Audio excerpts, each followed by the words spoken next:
Sir నమస్కారం sir. నమస్తే అండి. సార్ చంద్రబాబు నాయుడు గారు తెలంగాణలో కూడా టీడీపీని రీఓపెన్ చేస్తున్నారు. మనకు అనౌన్స్ కూడా చేశారు. తొందరలో లోకల్ ఎలక్షన్స్‌లో కూడా పార్టిసిపేట్ చేస్తుందని చెప్పారు. అలాగే అధ్యక్షుడిని కూడా ఈరోజు రేపు నియమిస్తారు అని అన్నారు కానీ ఇంకా నియమించలేదు. అయితే దీనిపైన ఇప్పుడు విజయశాంతి గారు ఒక ట్వీట్ చేశారు సార్. చంద్రబాబు గారికి రాష్ట్ర ప్రయోజనాల కంటే ఎక్కువ తన రాష్ట్రంలో తెలుగుదేశం పార్టీని విస్తరించడమే లక్ష్యంగా ఆయన వచ్చి రేవంత్ రెడ్డి గారిని కలిసారే తప్పితే ఇంకా వేరే ఏం లేదు, లోపల ఏదో రాష్ట్ర ప్రయోజనాలు అని చెప్తున్నారు, జస్ట్ ఆయన పార్టీ ఆయన స్వార్థం కోసమే వచ్చారని చెప్పేసి ఒక ట్వీట్ అయితే చేసింది సార్. సో అందుకు ఉదాహరణ కూడా ఆయనే రాష్ట్రంలో తెలుగుదేశం బలపడుతుందని చెప్పడమే అని కూడా అంది సార్. మీరేం చెప్తారు సార్ మరి తెలంగాణ రాష్ట్రంలో టీడీపీ పార్టీ? తెలంగాణలో టీడీపీ చాలా బలమైనటువంటి పార్టీ. భారతీయ జనతా పార్టీ కంటే కూడా విస్తృతమైన ఓట్ బ్యాంక్ ఉన్నటువంటి పార్టీ. అవును. నందమూరి తారక రామారావు గారు గెలిచినటువంటి 3 ఎన్నికల్లో కూడా ఆయనకి ఎక్కువ సీట్లు తెలంగాణ నుంచే వచ్చినాయి కంపారిటివ్గా ఆంధ్ర. తెలంగాణలోనే బలమైనటువంటి బీసీ బేస్ ఏర్పడింది ఆ పార్టీకి. ఇది ఎవరూ కాదనలేనటువంటి సత్యం. ఎస్సీ ఓట్ బ్యాంకును కూడా టీడీపీ క్యాప్చర్ చేయటం వెనకాల తెలంగాణ ఉంది. కాబట్టి తెలంగాణలో బలమైనటువంటి బేస్ ఉన్నటువంటి తెలుగుదేశం పార్టీ నుంచి ఆవిర్భవించిన మొక్కే టీఆర్ఎస్ అనండి, లేదా బీఆర్ఎస్ అనండి, ఏదైనానండి, కేసీఆర్ గారు ఆ పాదులో నుంచి మొలకెత్తినటువంటి మొక్కే. టీడీపీ నుంచి వెళ్ళి ఆయన సొంత పార్టీ ఏర్పాటు చేసి ప్రయత్నం చేశాడు. అలాగే రేవంత్ రెడ్డి గారు కూడా అదే పాదు అని కదా చెప్పేది ఇప్పుడు. అయితే అంతకుముందు కూడా ఆయనకు రాజకీయ ప్రయాణం ఉంది, కేసీఆర్కి కూడా ఉంది. టీడీపీ కంటే ముందు వారు కాంగ్రెస్లో కూడా ఒక ఎఫర్ట్ చేసి ఉన్నారు. వీరు ఆర్ఎస్ఎస్ నుంచి ప్రారంభమైనటువంటి మొక్కేది రేవంత్ రెడ్డి. అయితే రేవంత్ రెడ్డి కంటే కూడా నిజానికి దేవేందర్ గౌడ్ వారు కూడా బయటకు వచ్చి ఒక తెలంగాణ పార్టీ పెట్టి దాన్ని షట్ డౌన్ చేసి తిరిగి, అంటే దాంతో ప్రజారాజ్యంతో కలిసి ప్రయాణించి ప్రజారాజ్యంతో ఒక ఘోర పరాభవం పొంది ఆ తర్వాత తిరిగి తెలుగుదేశంలోకి ప్రవేశించాడు. నెంబర్ 2గా వెళ్ళి నెంబర్ 20గా మారి వచ్చాడు ఆయన. ఇటువంటి చరిత్రలో తెలుగుదేశం పార్టీ అనేది 2014 ఎన్నికల వరకు చాలా క్రియాశీలకంగానే ఉంది తెలంగాణ రాజకీయాల్లో. అది కొంతమంది ఎమ్మెల్యేలను గెలుచుకోగలిగింది. ఆ గెలిచిన ఎమ్మెల్యేలు అందరూ ఎప్పుడైతే బీఆర్ఎస్ పార్టీ ప్రభుత్వాన్ని, అప్పటికి టీఆర్ఎస్ ప్రభుత్వాన్ని ఏర్పాటు చేసిందో నెమ్మదిగా అటువైపు అట్రాక్ట్ అయ్యారు, వెళ్ళిపోయారు. ఇది ఖాళీ అయిపోయింది. ఖాళీ అయిపోయిన సందర్భంగా ఎన్టీఆర్ ట్రస్టు దాదాపు మౌనంగా మారిపోయింది. ఎన్టీఆర్ ట్రస్ట్ను ఆనుకుని చాలా కాలంగా కొనసాగినటువంటి వ్యాపారాలు కూడా దెబ్బతిన్నాయి. ఒక కాఫీ షాప్ ఉండేది అక్కడ, అంటే పార్టీ ఆఫీస్కి రాకపోకలు తగ్గిపోయేసరికి అది కూడా క్లోజ్ చేశారు. ఒక తెలుగుదేశం పార్టీ సింపథైజరు, ఆ పార్టీతో ట్రావెల్ అవుతున్న వ్యక్తి పెట్టుకున్నది వాళ్ళకి ప్రధాన వ్యాపారం ఆ పార్టీ కార్యాలయానికి వచ్చేటువంటి క్యాడరే. ఎప్పుడైతే ఇక్కడ ఆపరేషన్స్ ఆగిపోయినాయో, టీడీపీ ఆపరేషన్స్, పోయేటువంటి క్యాడర్ లేకపోవడంతో ఈ వ్యాపారం నడవక క్లోజ్ చేశారు. ఈ స్థాయికి టీడీపీ భవన్, అంటే ఎన్టీఆర్ ట్రస్ట్ భవన్ అలా ఊరికనే ఒక గత వైభవానికి చిహ్నంగా మిగిలిపోయింది. స్మారక స్తూపంలాగా, స్మారక మందిరంలాగా మిగిలిపోయింది. చాలామంది ఆ ఏరియాలో, ఆ కార్నర్లో, అంటే ప్రసాద్ ల్యాబ్ కంటే ముందు ఎన్టీఆర్ ట్రస్ట్ కార్నర్లో ఉన్నటువంటి సిగ్నల్స్ దగ్గర విపరీతంగా జామ్ అవుతుంది ట్రాఫిక్. అలా కాకుండా ఎలాగూ ఈ పార్టీ ఇక్కడ లేదు కదా, కొంచెం ఆ ఏరియాలో వైడనింగ్ చేసి ఆ కార్నర్ని పెంచి కొంచెం ఆ ట్రాఫిక్ క్లియర్ చేయొచ్చు కదా, ఈ యాక్టివిటీలో లేని ఆఫీస్కి ఇంకా ఆ ప్రాధాన్యత ఇవ్వటం ఎందుకు అని చాలామంది జోకులు వేసుకున్నారు దాని మీద. ఈ కండిషన్లోకి వెళ్ళిపోయింది. అది దేనికైనా అద్దెకిచ్చేస్తారేమో అనుకున్నారు. నిజానికి కొంతకాలం స్కిల్ డెవలప్మెంట్కి సంబంధించినటువంటి సెంట్రల్ గవర్నమెంట్ యాక్టివిటీ కోసం అద్దెకిచ్చారు. అది దానిలో ఆ యాక్టివిటీ నడిచింది కొంతకాలం. అంటే ఆ ప్రోగ్రాం జరిగినంతకాలం అందులోనే జరిగింది. ఆ ప్రోగ్రాం కాలపరిమితి తీరిపోయిన తర్వాత ఆ ప్రాజెక్ట్ అయిపోయింది, వాళ్ళు వెకెట్ చేసి వెళ్ళిపోయారు. ప్రస్తుతం అది ఇంకా ఎవరికి అద్దెకి ఇవ్వలేదు, ఎవరికైనా అద్దెకిస్తారేమో అనే ప్రచారం జరుగుతున్నటువంటి టైంలో ఏపీ ఎలక్షన్లో టీడీపీ చాలా బీభత్సమైనటువంటి మెజారిటీతో గెలవడంతో ఇక్కడ ఆశలు చిగురించినాయి. ఇక్కడ బీఆర్ఎస్ ఘోర పరాభవం పొందటం కూడా దీనికి కారణం. నిజానికి కేసీఆర్ గారు చేసినటువంటి ఒక మిస్టేక్ ఏంటంటే లోకల్గా ఏ ప్రాంతీయ పార్టీని ఆయన బతకనివ్వలేదు. అంటే టీడీపీని తనలో కలిపేసుకునేదాకా ఆయన దాహం తీరలేదు. దాంతోపాటు కోదండరాం లాంటి వాళ్ళు చిన్న చిన్న ప్రయత్నాలు చేసినా కానీ ఆ ప్రయత్నాలని ముందుకు సాగనివ్వలేదు. తద్వారా ఇంకొక ప్రాంతీయ పార్టీ పుట్టకుండా చేశాడు ఆయన. దీనివలన జాతీయ పార్టీలు రెండు వచ్చి ఇక్కడ రాజకీయాలు చేసినాయి, భారతీయ జనతా పార్టీ అలాగే కాంగ్రెస్ పార్టీ. ఈ జాతీయ పార్టీల రాజకీయాల ప్రభావానికి ఫైనల్గా తను కూడా జాతీయ పార్టీగా మారి యుద్ధం చేయాలనేది అది మరీ ఆత్మహత్య సదృశ్యంగా మారింది. ఎప్పుడైతే దీనికి జాతీయ పార్టీ ఇమేజ్ ఇచ్చేసి దీన్ని రైజ్ చేసే ప్రయత్నం చేశారో జాతీయ స్థాయికి, అది ఆ ఎన్నికల్లో ఓడిపోవడం చూసాం మనం. కాబట్టి ఇంకొక ప్రాంతీయ పార్టీ, బలమైనటువంటి రెండు ప్రాంతీయ పార్టీల మధ్య యుద్ధం నడుస్తుంటే జాతీయ పార్టీలు వాటి వెనకాల దాక్కుని యుద్ధం చేసే ప్రయత్నం చేస్తాయి కానీ ఓపెన్ అవ్వవు. ఆంధ్రప్రదేశ్లో చూస్తున్నాం మనం, టీడీపీ వైసీపీల మధ్య పోరు కొనసాగింది. కాంగ్రెసు బీజేపీ గోడ అవతల కూర్చుని చోద్యం చూసాయి తప్ప నేరుగా వాటి పార్టిసిపేషన్ లేదు అక్కడ. తమిళనాడులో డిఎంకే ఏడీఎంకేలో చీలికలు వీళ్ళ మధ్య కదా వారు. అక్కడ ఎవడో ఒకడిని ఆసరా చేసుకుని ప్రవేశించాలని తీవ్ర ప్రయత్నం చేసింది భారతీయ జనతా పార్టీ. భారతీయ జనతా పార్టీని ఏదో పద్ధతిలో నిలవరించాలని చెప్పి ఇండియా కూటమితో సయోధ్యలో ఉన్నటువంటి స్టాలిన్ ప్రయత్నం చేశాడు.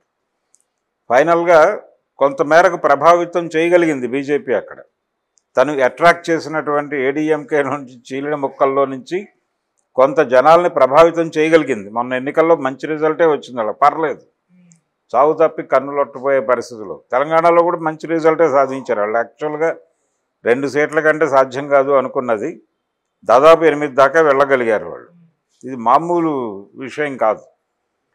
ఇటువంటి కండిషన్లో ఇప్పుడు ఇక్కడ చంద్రబాబు నాయుడు గారు రిఓపెన్ చేస్తే, ఆ రిఓపెన్ చేసింది ఇప్పుడు ఆవిడ ట్వీట్ ప్రకారం ఏంటి, రేవంత్ రెడ్డితో కలిసి ఈ ప్రోగ్రామ్ డిజైన్ చేస్తున్నాడు అని. రేవంత్ రెడ్డి గారితో కలిసి ఎలా డిజైన్ చేస్తాడు? ఆయన కాంగ్రెస్ పార్టీతో ట్రావెల్ అవుతున్నాడు, ఈయనేమో బీజేపీతో ట్రావెల్ అవుతున్నాడు.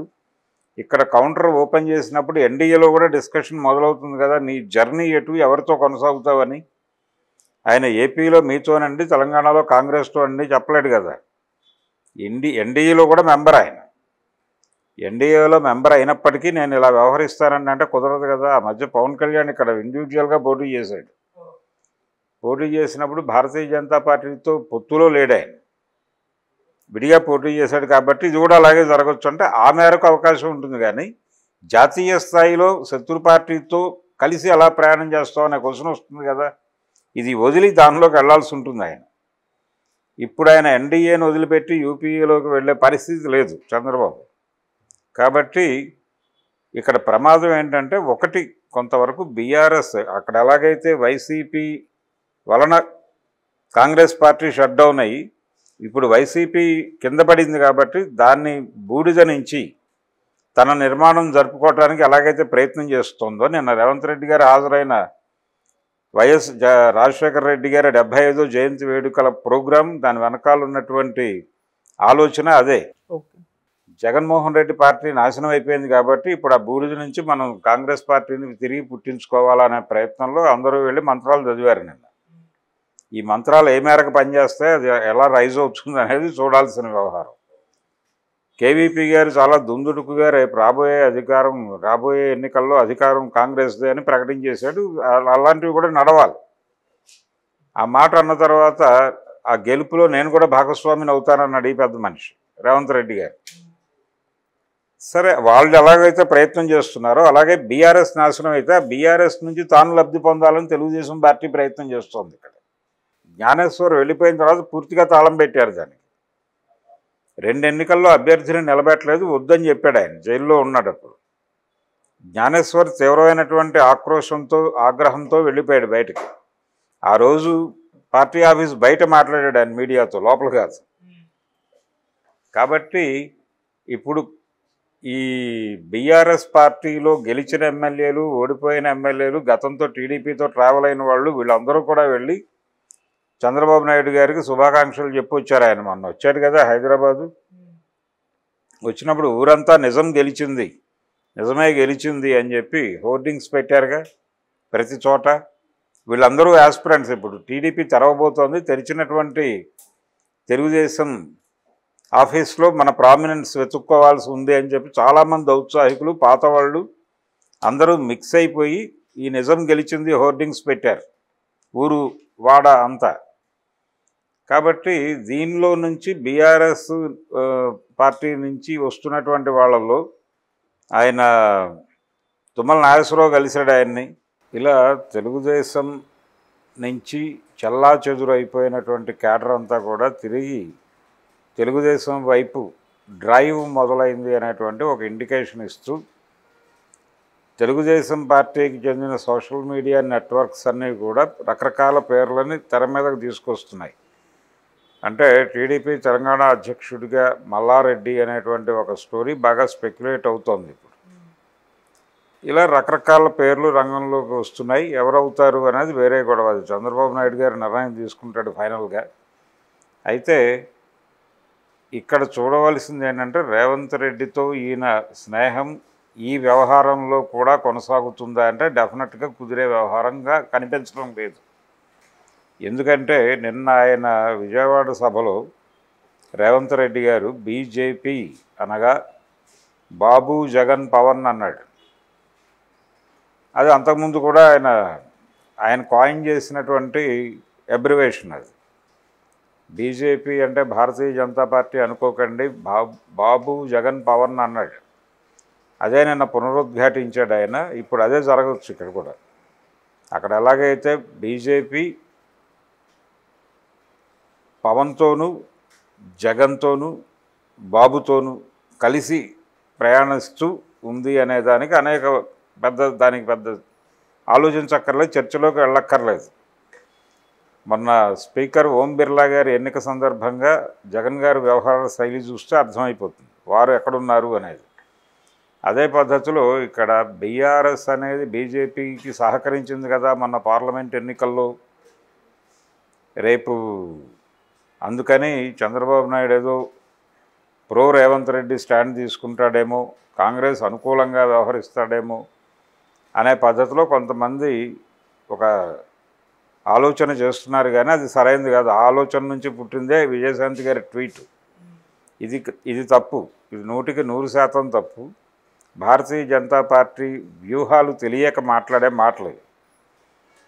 భారతీయ జనతా పార్టీ అనేది రాజకీయ వ్యూహరచనలో చాలా అంటే ఆరితేరిన పార్టీ అని చెప్పుకునే కాంగ్రెస్ పార్టీకే వాళ్ళు 3 చెరువులు నీళ్లు తాగించేశారు ఆల్రెడీ. 3 ఎన్నికల్లో ఆ పార్టీ రైజ్ అవ్వకుండా చూడగలిగారు.